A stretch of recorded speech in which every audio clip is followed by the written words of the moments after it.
Junior year came. Back then, especially in the 90s, it was a time where you had to wait your turn. And, not too many freshmen and sophomores were just leaping seniors. That was kind of unheard of back then. Coach wanted to get guys scholarships, and rightfully so. People wanted the opportunity to play at the next level. So I had to wait my turn. And there were about I think about 8 or 9 seniors, and a couple of them one point guard went Division II. You had a shooting guard that went Division II, also a small forward slash forward that went Division I. So we had a whole lot of talent on that team, and though it was painful for me, knowing that I could be out there and I could be playing and I probably should be starting. In my mind, it was a lesson. I had to wait my turn. And in that first bump in the road, I learned about practice habits. I learned that even though the light isn't shining right now and my opportunity hasn't come yet, I had to be prepared for this opportunity. So yeah, I was upset with my coach. I felt like I should be getting more playing time. I did play, just didn't start and get a lot of playing time. I practiced like no other. I had the second team going, and a lot of times we beat the first team. So I learned that though it may not be your time yet, it's going to come, but you got to be prepared. So if you're prepared, the saying goes, you don't have to be ready. So I learned that. Senior year, it all paid off. I remember senior year, I led the county in scoring. I led the whole area in scoring. Central Jersey averaged 25 points a game, also double-figure rebounds, and on a very good team. We won the conference. We made it far. Sectional state championship. It was just one of those dream years where all that work and everything you worked for to that point just came to fruition. And all conference, all county, all state. Just name the honor. I had it.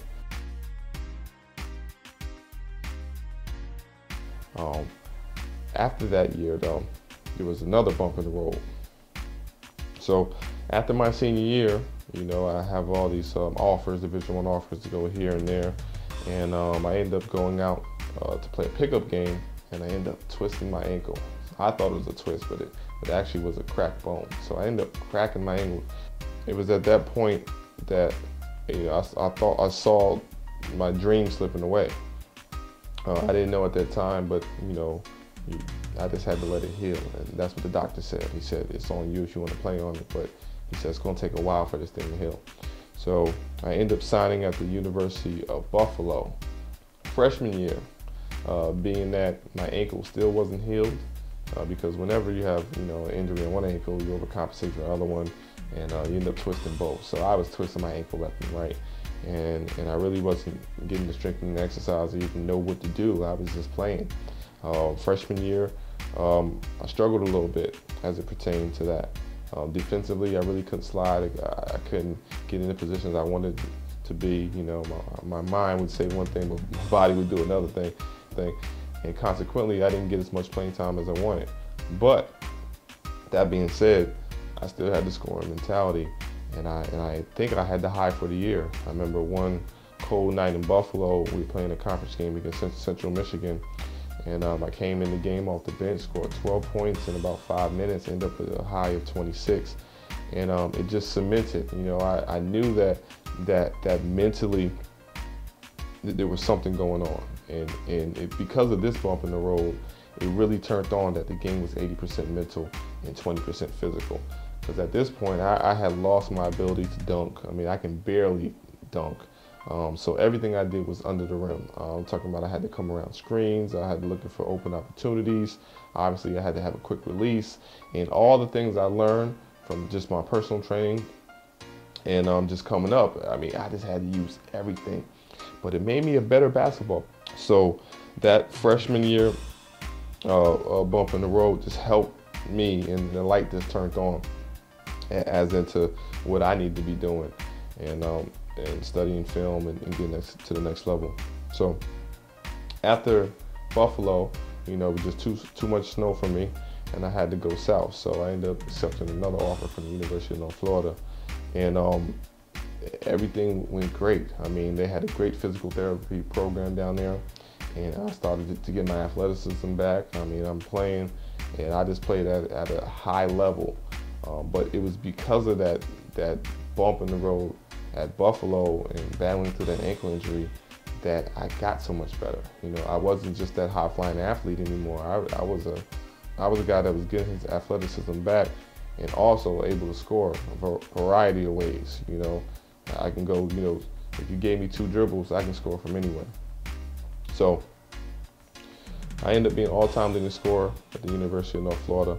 And after that season, you know, everything was over.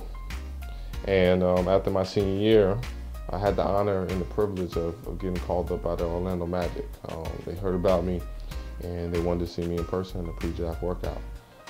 This was the honor of a lifetime.